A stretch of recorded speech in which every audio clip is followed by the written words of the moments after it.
It's Sunday morning, and I've been studying my Christian teachings in order to handle the latest crisis in our lives. Our lives are crisis-ridden, as everybody's is. So if it's not one thing, it's another. And no, that's not how it goes. oh, how does it go? If it's one thing, it's always one thing. Oh, thank you. Well, anyway, I wanted this on camera because I'm going to tell him about something that I want the camera to witness how he's responding. I don't think that he will attack me too severely if the camera's on him. And as I said, I've been studying my Christian teachings, but I want him to tell him that a few days ago I told him that when I passed his neighbor, she said in a very loud voice, "Somebody has been spreading rumors that I'm running a meth lab in my apartment." She lives next door to Doc. And I thought, what? I think she's talking to me. Wait a minute now get this, wait a second. You know, there are, if you put this on YouTube, there are people in this building, I happen to know for a fact. They're going to come kill him. Kill him. Not only that, but they have access to watching this on the... Well, what do you think she's thinking about doing to me, then, if you think she what? You're the one that... Spread the rumors? Wait a second. The rumors? Well, wait a second now. I'll tell you the problem. As they say, let's back this for a second here, okay? Because I think he's ready to get out of the stall a little too quickly for me. I'm in deep trouble. And I told him, I came in and I said, I think she's talking to me. Well, he told me, for his sake, don't say anything to this woman. For his sake, so he won't get killed. No, I didn't say that. You did too. You told me, for your sake. No, I did not say that. I said, for heaven's sake. Oh, for heaven's sake. Don't even pay any attention to this stuff. Right. Because if you do, the first thing that happens is, well, you know all the nutcases in her, all right? It's like 65, 70% are now in SSI instead of, you know, us old 75. Well, let me tell 76. I came in here halfway sane, and I'm barely hanging on to that. Oh yeah, he's sane. But anyway, I left the part. He told me, you know, to calm down. I said, and the more I thought about it, the madder I got. I thought, well, darn her for saying that, and I was looking for her. Because I was going to walk right up and say, what do you mean? You're not going to do that. And I looked all over for her, couldn't find her, so finally, you know, I calmed down. Okay, that's it. I thought about, I got a Bible, I thought about the Bible, you know, and I said, you know, when you're 81 years old now, you can't get in a fight with this woman. She's a lot younger. I mean, she's in a wheelchair, but what the heck, you know, she confronted me. so I avoid, then after that I calmed down. I said, I'm not going to get in any fight with her over this. And you see, I did talk to a few people about this after months and months and months of, he told me conversations he'd overheard when he was in bed at night, and they were talking loud. See, my hearing is gone, so thankfully I don't hear anything from anybody. If I heard it, it would just be a blur. What? But he's like unfortunately at this age, he's got hearing like, a bloodhound? Do they have hearing? He can hear, you know, every little thing. So he hears stuff. A bloodhound is supposed to have a snout that can smell things. Well, somebody's got keen hearing, and he's got it. Have you heard a dog comes over? Yeah, I think 4.5 miles away. I can hear that. Yes, I went. They're talking down there. Well, anyway, we haven't got the story yet, so. Anyway, I'm scared shitless about the story. He told me, and I says, well, why don't you, if you think they're doing drugs or anything. I don't think it at all. Oh, no, he don't think it now. He says he don't think it. I know it. What? what should you be thinking about? Be quiet, don't even talk, you know. And so he believed that he might be killed.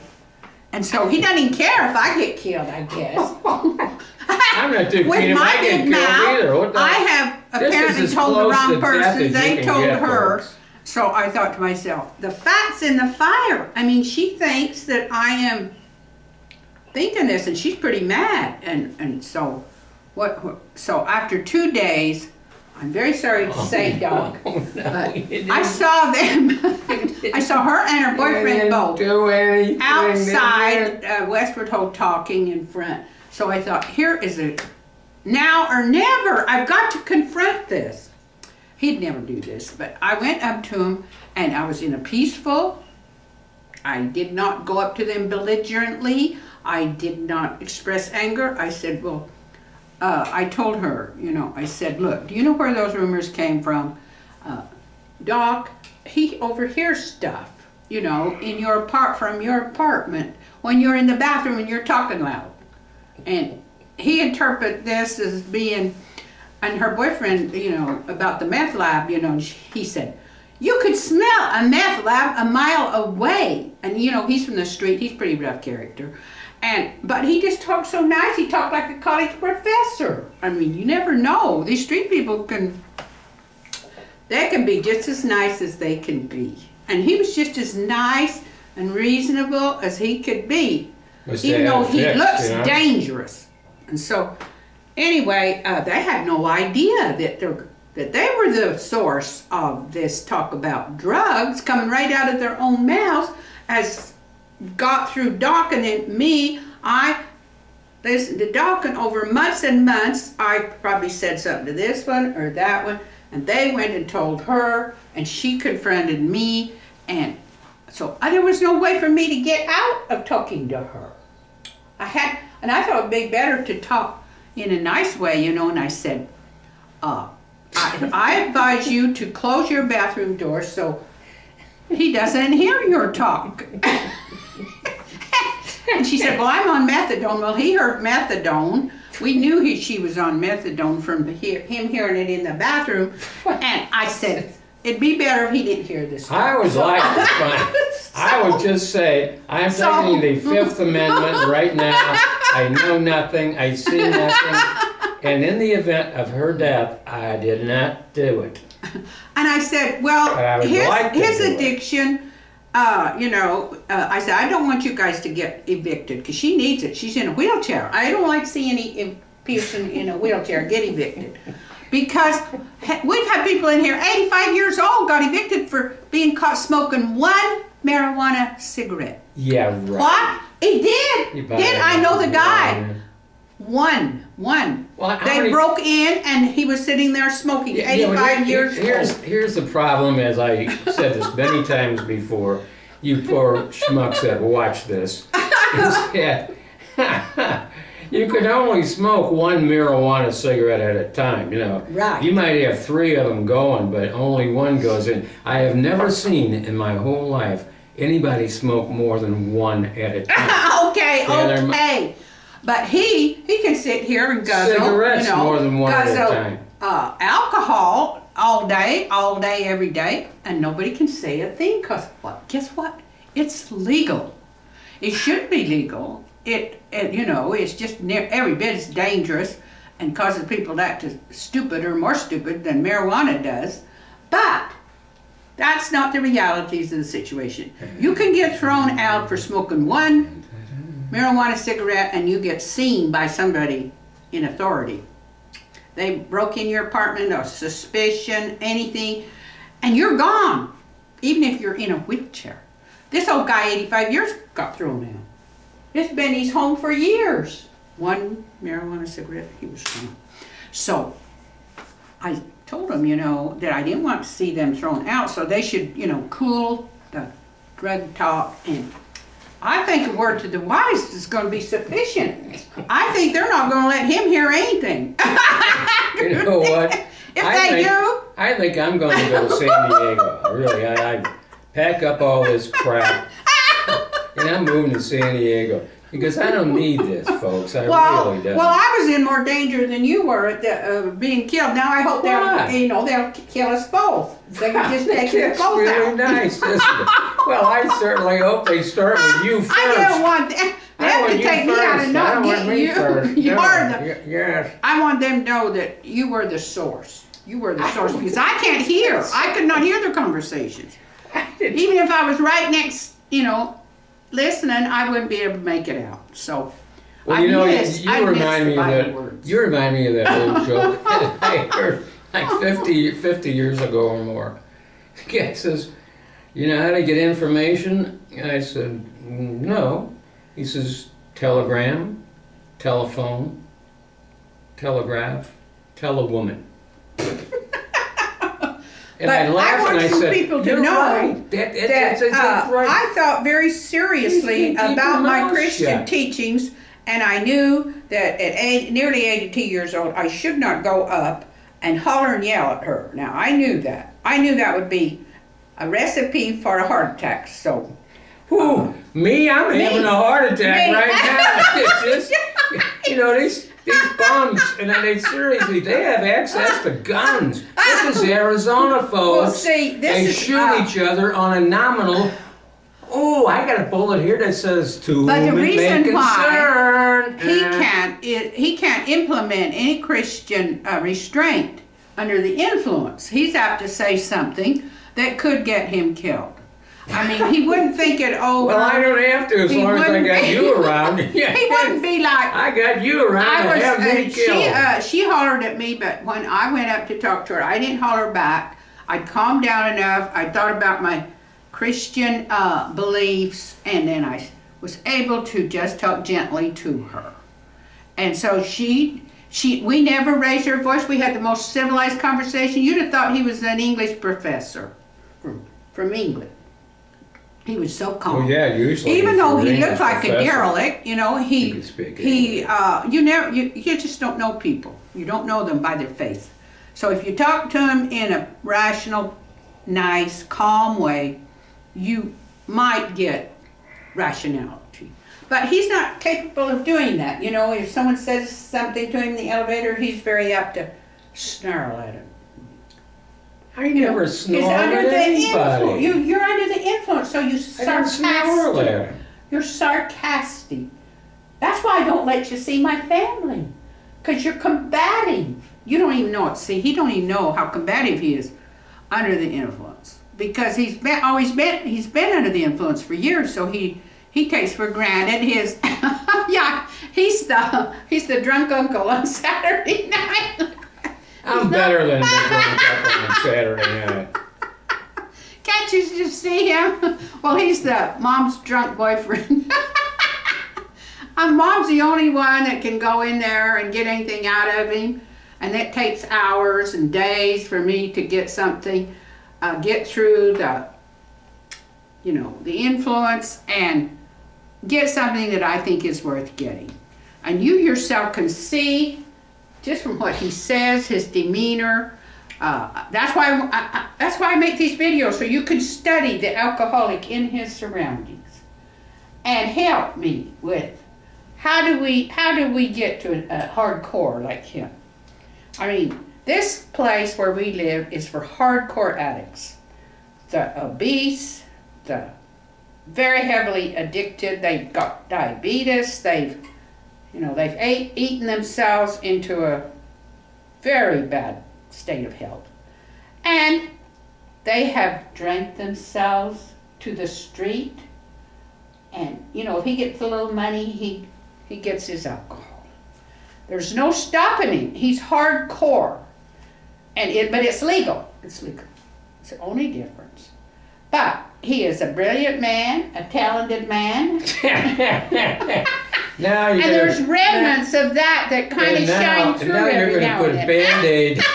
Now you're trying to put a Band-Aid on an arterial cut up here. I'm bleeding all over the place. Oh, here's a Band-Aid. Look at this. This is the leg of a obese person. Little skinny women do not have these kind of legs. These are obese legs. That's true. And Yeah, you know it. And well, no, I've seen I women. told them, I says, well, I'm an addict. I've seen women in my whole life, you know. I'm some too women fat. just have big legs. Well, they get fat, and we call that. Well, no, us that's fat not women, true. we think, oh, we're not as fat as so and so and so and so. We're just sort of plump, you know.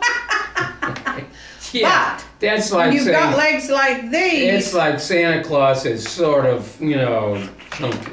This clunky, this chunky. He calls me chunky, you know, in his knife. I didn't say that. I said that's like saying Santa Claus is sort of chunky. Well, some of my exes called me fat ass, you know, worse names.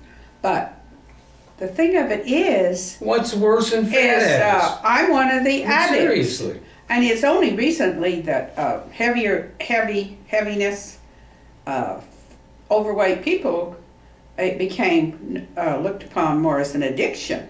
Before that, it was just normal. Well, there wasn't that many. We didn't have an obesity epidemic. But the more we ate junk food and the more we didn't cook at home and all this sort of thing, the fatter we got. So I can really point the finger at him with complete virtue, and I got a finger for you. I have no faults. See, I have a finger for you. I'm sorry. Like to see I wish the I finger. didn't have those faults. Why? And I have to argue with myself all the time not to use food for something that it shouldn't be used for.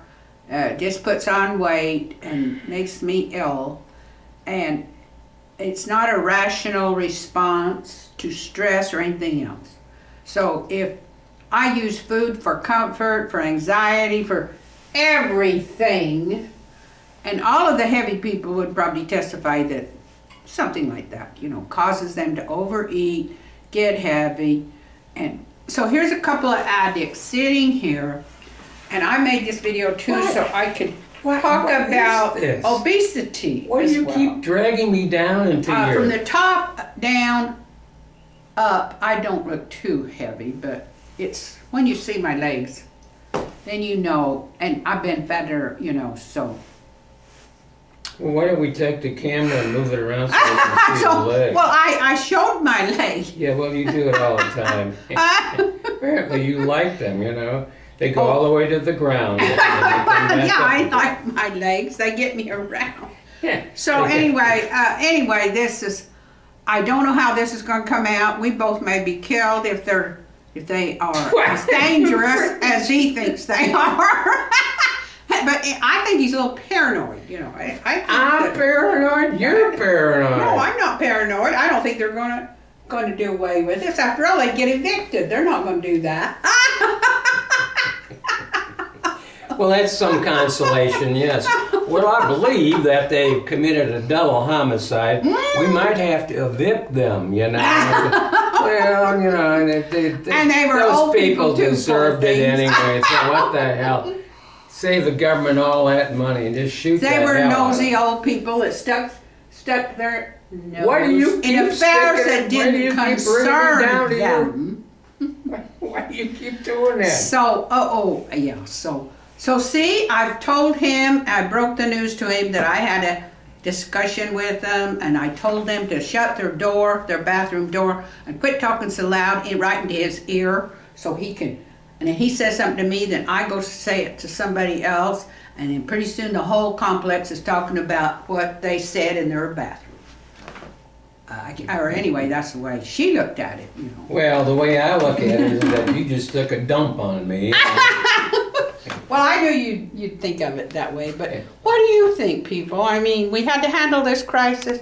I did the best I didn't even know there was a crisis. Well, I kept it from you for a few days. You've been spared, but I can't keep it from you anymore, so you're going to have to know. I gotta live. So you better, right? you know, lay low. Don't go out and.